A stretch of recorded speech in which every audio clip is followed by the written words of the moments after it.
Salut les amis, j'espère que vous allez bien. En ce début de saison, nous allons parler de la Real Sociedad. L'équipe basque s'est installée en tête du championnat espagnol avec 4 victoires, 2 matchs nuls et 1 défaite.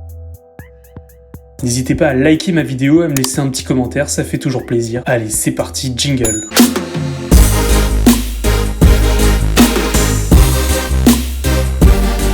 Alors que l'après-confinement avait été difficile, le succès actuel des Txuri Urdinak s'explique en grande partie par une finesse tactique et un engagement collectif mis en place par Imanol Alguacil. Nous allons voir dans cette vidéo pourquoi ce retour au premier plan des Basques n'est pas du tout une surprise.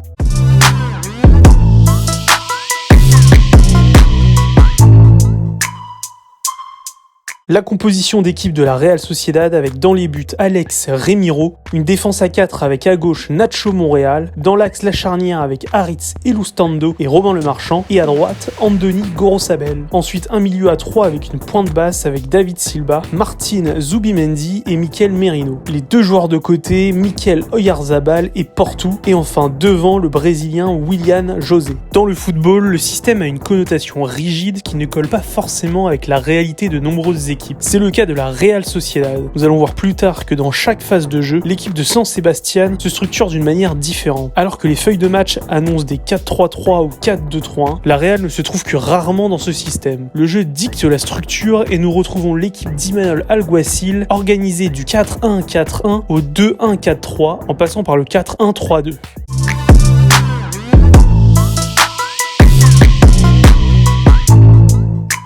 La sortie de balle fait partie de quelques séquences où on retrouve un 4-1-4-1. Alguacil a mis en place une sortie de balle bien connue. Les centraux s'ouvrent, les latéraux montent, le pivot vient demander dans l'axe. Ce dernier a le devoir d'être toujours disponible pour les centraux et créer des triangles. Dans le modèle de jeu d'Alguacil, le milieu gauche est très mobile sur la verticalité. Sur certaines séquences de sortie de balle, il doit à la fois apporter son soutien au pivot et se placer haut sur le terrain en attaque placée. Le milieu gauche descend former un double pivot en 4-2-3-1 pour libérer l'espace de son dos. En attaque, David Silva, milieu droit, est plus avancé sur le terrain que son milieu gauche. Cette différence de hauteur est parfois très légère, mais elle témoigne d'une idée précise qui sert de fil rouge au milieu. David Silva doit toujours être plus haut que le milieu gauche. C'est Merino qui apporte l'équilibre pour que Silva puisse se déplacer librement plus haut et apporter un échelonnement sur la verticalité. Le principe est visible lors de différentes phases de jeu avec le ballon. De plus, l'attention portée à Silva par ses adversaires lui permet de libérer des espace grâce à ses mouvements. L'équipe de San Sebastián propose une grande variété de mouvements en attaque. Offensivement, l'idée est d'arriver au but le plus rapidement possible. Pour cela, il faut casser les lignes avec des passes verticales, proposer différentes hauteurs sur le terrain et s'associer rapidement en haut. Les trois devant Oyarzabal, Willian José et Portu rôle d'attirer l'attention de l'adversaire, le deuxième de déséquilibrer et le troisième de finir. Au moment de défendre, la Real Sociedad a les idées très claires. Si l'adversaire est organisé et fait bon usage du ballon, les joueurs d'Alguacil se structure en 4-4-1-1, les ailiers descendent, l'intérieur gauche recule un peu et se tient prêt à bondir si le ballon arrive dans sa zone. Ensuite, Willian José et David Silva sortent mettre la pression. La ligne de 4 au milieu est très réactive et sort sans hésiter sur les joueurs adverses. Le but n'est pas de maintenir longtemps dans cette structure, mais de limiter la progression des adversaires en réduisant les espaces et les faire reculer rapidement. À la perte du ballon, le pressing est immédiat. Le joueur le plus proche met la pression sur le porteur, les joueurs autour coupent les potentiels solutions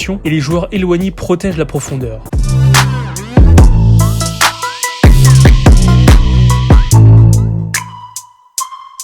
Oyarzabal, le nouveau leader technique de la Real Sociedad. Cette saison, les fans ont senti que l'international espagnol avait passé un cap. Avec 5 buts inscrits et 2 passes décisives sur 8 matchs joués, il est désormais le nouveau Pichichi de la Liga. Âgé de 23 ans, le milieu basque arrive à jouer le rôle du meneur de jeu aux côtés de David Silva, grâce à ses passes longues et précises, et en même temps à endosser le rôle de buteur de l'équipe. Par ailleurs, grâce à sa vision du jeu et ses qualités de dribble, il fait jouer aussi ses partenaires. Pour le moment, il est l'un des grands auteurs de ce très bon début de saison. Voilà, c'est tout pour cette vidéo. Merci d'avoir regardé. N'hésitez pas à la partager et abonnez-vous à ma chaîne.